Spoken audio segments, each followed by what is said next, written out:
Now Jesus loved Martha and her sister Lazarus. So when he heard that he was ill, he remained for 2 days in the place where he was. Then after this, he said to his disciples, "Let us go back to Judea." When Jesus arrived, he found that Lazarus had already been in the tomb for 4 days. When Martha heard that Jesus was coming, she went to meet him, but Mary sat at home. Martha said to Jesus, "Lord, if you had been here, my brother would not have died.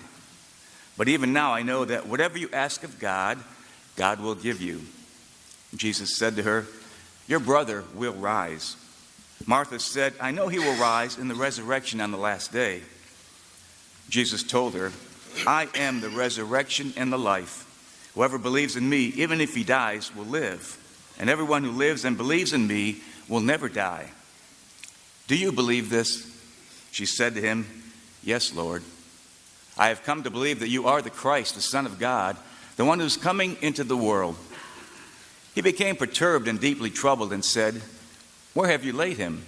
And they said to him, "Sir, come and see." And Jesus wept. So the Jews said, "See how he loved him." But some of them said, "Could not the one who opened the eyes of the blind man have done something so that this man would not have died?" So Jesus, perturbed again, came to the tomb. It was a cave, and a stone lay across it. Jesus said, "Take away the stone." Martha, the dead man's sister, said to him, "Lord, by now there will be a stench. He has been dead for 4 days."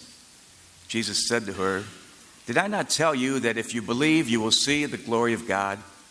So they took away the stone. And Jesus raised his eyes and said, "Father, I thank you for hearing me. I know that you always hear me, but because of the crowd here, I have said this, that they may believe that you sent me." And when he had said this, he cried out in a loud voice, "Lazarus, come out." The dead man came out, tied hand and foot with burial bands, and his face was wrapped in a cloth. So Jesus said to him, "Untie him and let him go." Now many of the Jews who had come to Mary and seen what he had done began to believe in him. The Gospel of the Lord. Praise you, Lord Jesus Christ.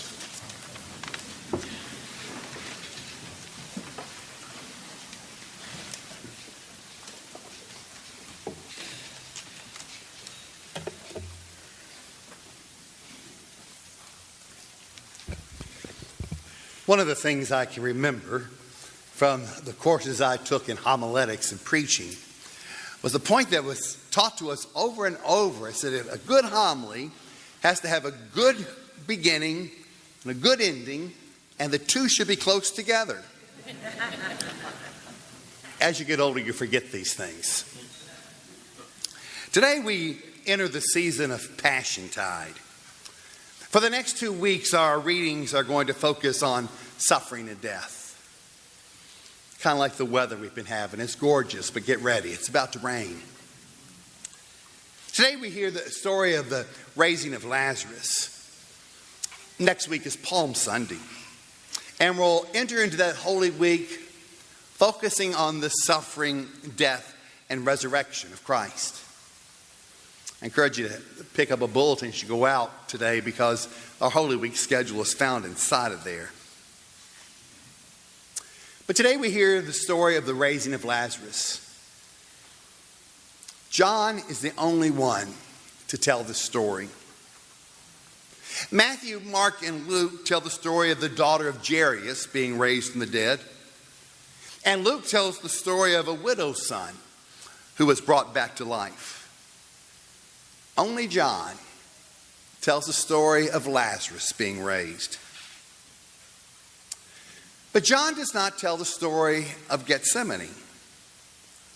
In his gospel, we do not hear of Jesus recognizing his approaching death and suffering. It's here, in the raising of Lazarus, that Jesus faces a tomb. He calls Lazarus out so that he could go in. It's at the tomb of Lazarus that Jesus is focused on a cave, a body wrapped in a burial cloth, and a stone rolled against the entrance of the tomb, sealing it shut. Perhaps that's why Jesus waited to go to Martha and Mary when he had heard that Lazarus was sick. When he raised the daughter of Jairus and the son of the widow, the crowds dismissed it, saying they were just sleeping.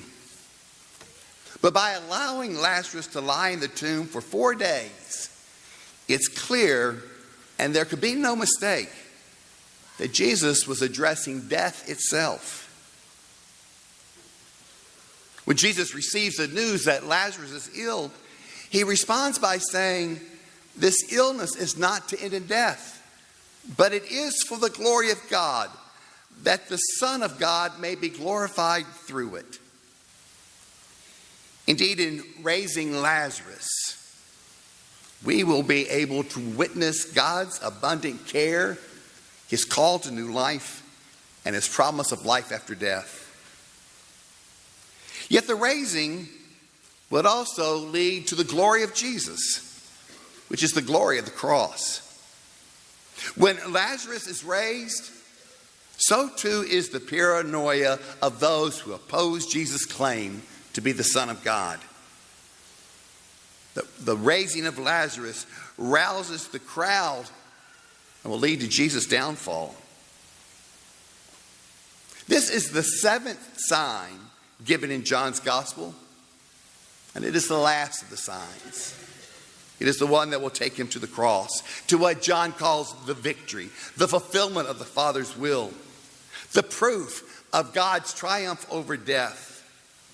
When Jesus raises Lazarus from the dead, he prepares us for the final act in which God will proclaim loudly once and for all that the reason he created us is so that we can be one with him. And not even death can stop that. In fact, death only brings God's desire for union with us to its fulfillment. And so as we shift our focus in Lent, we raise the question of death. Not our physical death that will happen at some point in time, but the death we are called to face today. In all of the actions and decisions of our lives, but we are called to die to sin. The sin of selfishness that keeps our lives separated from God. The sin that holds us bound and keeps us from being free. The places of darkness and decay that keep us from the fullness of life. The things that keep us from walking in that newness of God's life.